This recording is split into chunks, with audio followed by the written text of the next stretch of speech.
presente que eu posso ganhar no livro. Que linda, muito obrigada. E para a gente começar, você começou a trajetória na educação, né? Atuando como professora e depois como diretora nas escolas públicas e privadas de Nova Serrana. Me conta como que foi essa experiência de estar tão próxima da formação de tantas gerações da nossa cidade? Eu me sinto realizada, porque desde cedo, desde pequeno, eu gostava de ensinar. Tudo que eu aprendia na escola, eu ensinava, brincava de escolinha, né? Com meus primos, foi uma época muito boa, né, da infância. E com isso eu vi que eu tinha esse dom mesmo, né, de estar ensinando, de transferir, né, a afetividade positiva para as crianças. Porque as crianças, nós sabemos que é o futuro, né, da nossa nação e do mundo inteiro. Legal. E, Leninha, você lecionou aqui em Nova Serrana por quanto tempo? Na rede pública, eu sou concursada, né, do estado de Minas Gerais, fiz um concurso para Nova Serrana e final da década de 80, e minha nomeação saiu aqui para Nova Serrana em 92. Comecei aqui minha trajetória. Eu trabalhei 25 anos, né, em duas escolas estaduais de Nova Serrana, que foi a Escola Frei Anselmo e depois a Escola Major Genô Lopes Cansado. Ao mesmo tempo, eu trabalhava também em escolas privadas, né, e trabalhei no Pitágoras durante muito tempo, trabalhei também no Ângulo depois de aposentada. Então, assim, uns 30 anos, sabe, Pedro? E você trabalhava mais com crianças de qual faixa etária? Como é que foi isso? Como é que foi trabalhar com essas crianças? Do ensino fundamental 1, né? São as crianças, vamos dizer assim, que a minha preferência por trabalhar era com os alunos de 4º, 5º anos, né? Aqueles aos quais eu já poderia estar contando, assim, como que é escrever um texto, uma produção de texto, escrever livros, que eu fazia isso. Pedro, quando era aluno, né, Pedro, fazia aquele álbum de figurinhas, né? Aquele que incentivava também a leitura, que é um trabalho, né, muito bacana, né, de incentivo à leitura e que no final, né, vai poder contar pra gente, né, quantos livros que lê, é muito bacana.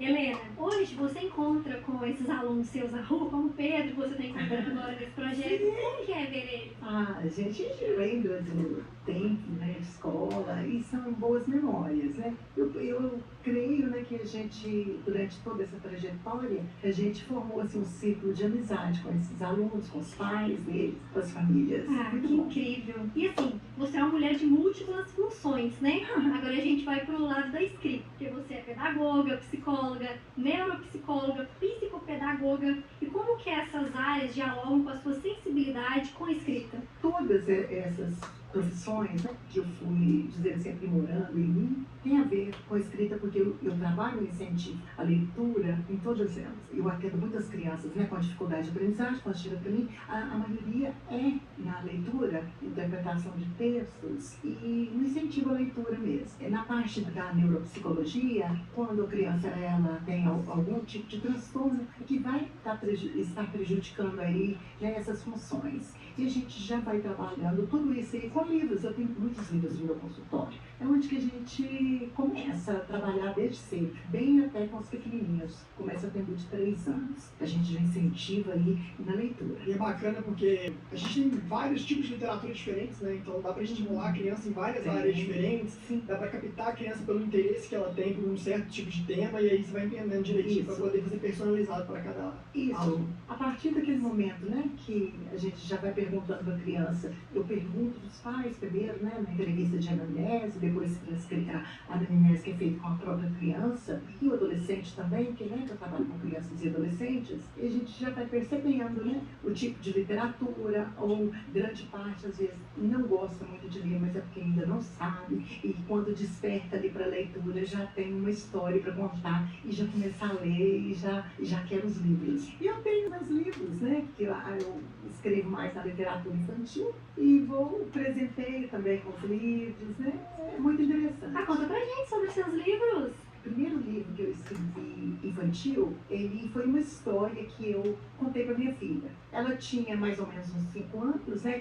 Foi até ela que é autora do prefácio do livro, porque eu achei que caberia a ela falar sobre ele, né? Com emoção. E ela já estava cansada de ouvir as histórias de contos de fadas, né? E ela falou, mãe, toda noite eu contava história para ela dormir. Eu tinha que contar para ela dormir. E eu começava logo ela dormia. Aí ela falou, mãe, conta uma história diferente para mim. Aí eu pensei, ai meu Deus, né? E a gente morava no sítio nessa época. E aí eu pensei no coelho, que lá tinha bastante coelho, sabe? Mas eu inventei a história de um coelhinho branquinho, porque lá a gente via coelhos cinza, escuros, né? E várias cores, mas mais pro escuro. E inventei do coelhinho branquinho, que era um coelhinho diferente, sabe? E ela gostou e dormiu. E no outro dia ela me perguntou, falou comigo, mamãe, termina a história de ontem pra mim? Gente, eu não lembrava. Aí eu falei, Camila, conta pra mim o início da história, até onde que eu parei, que eu não lembro aonde que eu parei da história. Aí ela começou a contar e ela falou, você parou aqui, mamãe? Aí eu dormi.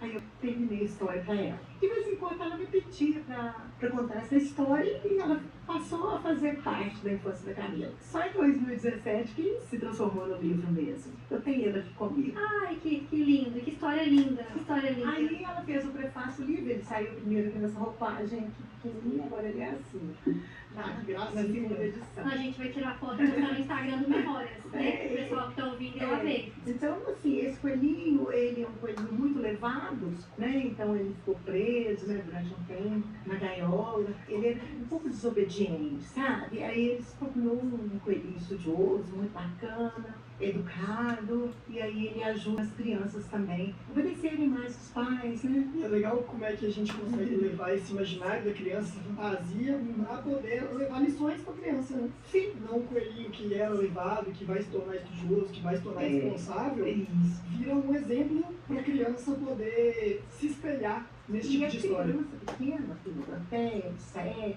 ou até 9 anos, a gente ainda considera que a criança ainda vive muito de acordo com a fantasia, né? E essas fantasias é que ajudam na formação da personalidade infantil, para que ela seja um adulto e com essas concepções. Elas não vão lembrar de onde, né, de onde que veio todo aquele sentimento, aquela forma dela de pensar. Mas está aí também nas histórias. A construção do caráter vai tijolinho por tijolinho, né? Então, às vezes a gente não sabe especificamente de onde veio. Mas está lá. Está ali.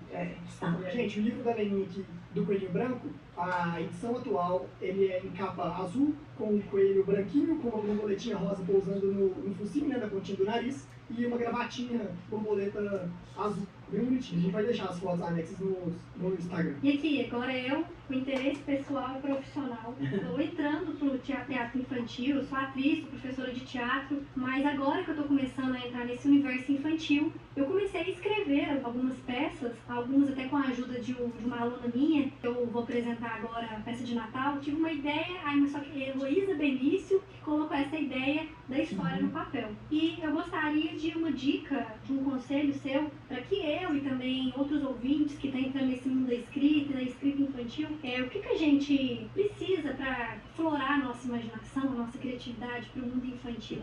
A leitura a respeito, né? Ler artigos que são direcionados, né, a esse tema que você tanto deseja, que é infantil. E assim, agradar as crianças é fácil. Para agradar a criança, você precisa de tocar mesmo, né, nas emoções dela com histórias que elas gostem, histórias mais curtas, histórias que tem esse formato aí de tirar uma lição disso, porque eles mesmos falam, nossa, mas o coelhinho, ele ficou um coelhinho tão legal. Sim, ficou. E eu tenho a experiência de contar a história desse livro, sabe, Isabel, para várias faixas etárias. Por isso que você pode ali escrever o seu texto e fazer as adaptações para o público que você vai apresentar. Igual esse ano eu apresentei essa história aqui lá na escola, no CMEI da Vilars de Freitas, ali perto da rodoviária. E nessa escola, a criança desde o berçário até 6 anos, 5, 6 anos. Né? E eu fui adaptando a história para cada turminha, cada grupinho que chegava lá. E assim, consegui, né, um resultado positivo por todos. Você muda, né, de acordo com o público, você vai mudar o jeito da apresentação, com as suas palavras mesmo. Levar ao entendimento daquela criança, pela faixa etária dela. Então isso não é difícil, porque você já pode ler algo, né, do desenvolvimento infantil, do que agrada para cada faixa etária, de como você chega, você atinge esse público. Muito obrigada. Hoje eu estou te